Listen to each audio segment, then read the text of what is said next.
Today's hot topic is whether or not AEW actually tells stories, and I have a feeling this is going to be somewhat controversial, even though it really shouldn't be, but that's what we're babbling on about today. Now, here on my channel, I have talked about AEW literally long before day one, long before they had a pay-per-view or a television show, and the roadmap that I was told is essentially here. AEW, streaming, pay-per-views, multiple shows, great relationship with Warner Bros. Discovery. Yeah, I've been pretty much right on the mark since day one. Now, the cool thing about AEW, though, is because I have been watching since day one, I have also been very critical of AEW. That's not a secret. That's not something I shy away from. Just like I'm critical towards every other wrestling company, I'm very critical towards AEW. In the beginning, it seemed like the company was very laser focused. 2023 wasn't that focused. And then I had a conversation today with a really good friend of mine, and we were talking about this, and we were talking about how AEW tells stories, but if you go online, you're going to see a whole different narrative. And the narrative is they don't do storytelling. That's not true. That's cap. AEW does stories. And if you've been watching it in 2024, at least AEW Dynamite, I can confidently tell you that from top to bottom, almost everything on the show has a purpose. Now, I think people need to understand the difference between a story and a purpose, because AEW is progressing their storylines, at least on Dynamite. Now, for Rampage and Collision, yeah, I do think things happen on those shows sometimes without necessarily progressing the story, but I'm not worried about those shows because those are like B and C shows. Their primary show is Dynamite, and on Dynamite, you are seeing multiple stories across multiple divisions. Now, as we all know, entertainment is subjective. If you don't like their kind of stories, that's completely fine. That's very fair, because at the end of the day, that's your opinion. But to sit there and say that AEW doesn't tell stories, that's where you're lying. I feel like AEW has actually gotten laser focused again, and they needed to be, because quite frankly, 2023 sucked for them. I feel like the more Tony Khan antics that came out, the more social media hype, it ultimately led to a less desirable product. And unfortunately, that was happening at a time where AEW was getting their ass handed to them by WWE. When WWE is hot, AEW naturally will be cold because, well, that's just how it is. But that's okay. It's not okay when WWE is hot and then you absolutely suck and you're not focused. So when you see that AEW right now, the talk is actually about their shows, I think that has a lot to do with the fact that their shows are actually telling stories. It's just very interesting to me that the IWC has pushed out a narrative that they don't tell stories. If you don't think they're pushing out good stories, that's a whole different topic. But if you look at the women's division, storylines that don't necessarily require the championship belt.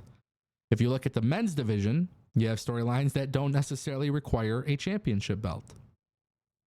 That's really simple, honestly. It's not really that hard of a task to do. The thing is, Dynamite is the A show. That is their primary show. That is their big focus. When AEW is focused, AEW is really good, man. Like 2024 has been a really good year for them creatively.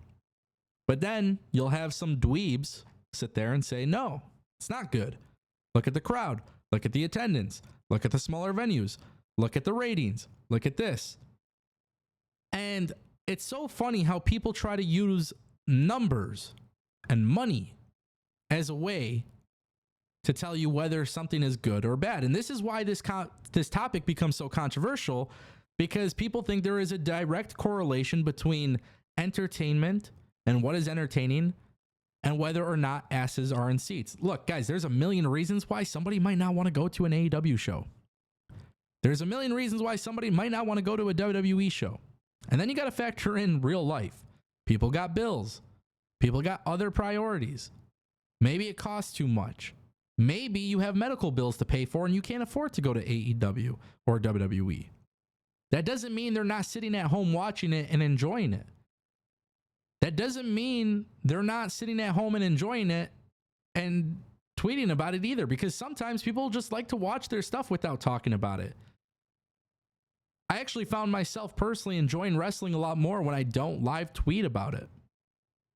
Like sometimes when I get away from the distraction of having a screen, Obviously, I do live streams and stuff, so I take notes, but I do that on pen and paper because there's nothing wrong with that. But I'm watching the AEW product, and I feel like right now in 2024, it's been very, very good to them. They're in a rebuilding stage. They're in a stage where they're getting back on track, and that's literally all you can ask for. And instead, the conversation becomes about all these intangibles. And I don't understand this because I feel like if you're going to judge a pro wrestling show, unless you work for a TV network, I think it's really foolish for you to like even talk about ratings. Oh, they had 500,000 people watching. The show must have been really bad.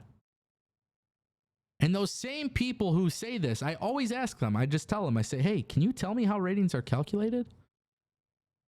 And then you never get an answer because these people don't know that. They just use this as a way to push a narrative that they want to push. And that's unfortunately the world that we live in, my friends. We live in a society where people do not want to free think for themselves. If the narrative on social media is AEW doesn't tell stories, people will join in on that narrative. If the ratings are good, they will say the product is good. If the ratings are bad, they will say the ratings and the show is bad. They don't factor in anything that has anything to not do with that. And I just find this really strange that like it's not just applied to pro wrestling. Honestly, it's applied to pretty much everything. Basketball, politics, music. It's like whatever the trendy answer is, you wait for that answer to come out and then jump on it instead of just simply enjoying what you enjoy. And I honestly think that's embarrassing. Like, I don't do that shit. I've been very, very, very on the record about, hey, like, I'm not enjoying AEW right now, or I'm not enjoying WWE right now. I've also been on the record being like, listen, I'm busy. Like, I got things to prioritize. I have my own businesses to take care of. I have, maybe personal goals that I'm trying to achieve. Maybe I don't want to watch an AEW Collision episode on a Saturday night, but I'll watch it on demand later. And that's okay too.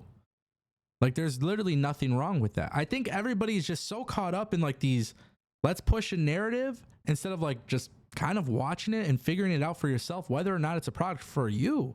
If you think AEW or WWE suck, that's completely fine. But then using numbers and merchandise sales and this and that as a way to tell you something is bad, that actually just simply doesn't make sense. Like, from a logical standpoint, it just doesn't make sense. It just doesn't. People are like, well, if the ratings are low, that's because people aren't enjoying it as much. But then at the same time, too, if I ask you, tell me how the ratings are calculated, you can't simply even answer that. So how the hell do you even know if that number is legit? At the end of the day, what makes pro wrestling fun is the fact that there's so many different pro wrestling companies out there and there's literally something for everyone. They all have a different way of telling stories. But if you watch AEW Dynamite, everything on the show has a story. Probably a big reason as to why I've been enjoying AEW this year. And then if you go back in 2023, you'll be like, yeah, that makes sense. And then if you go back to 2022, you're going to see I'm like pretty inconsistent. Some weeks I really loved it. Some weeks I didn't. That's the beauty of it. When the company is focused, they put out good shit. When they're not focused, they put out bad shit. You could tell me about the numbers. You could tell me about attendance. You could tell me about all these things. And quite honestly, I just don't give a shit. That's just as real as it gets. But ladies and gentlemen, we got to have you all stop the cap. Because if y'all capping about this, saying they're not telling stories, you're simply not watching. Stop listening to the old heads on the podcast. That's some bullshit. Form your own opinion. Come up with it yourself. Like it, dislike it, doesn't matter, but don't lie.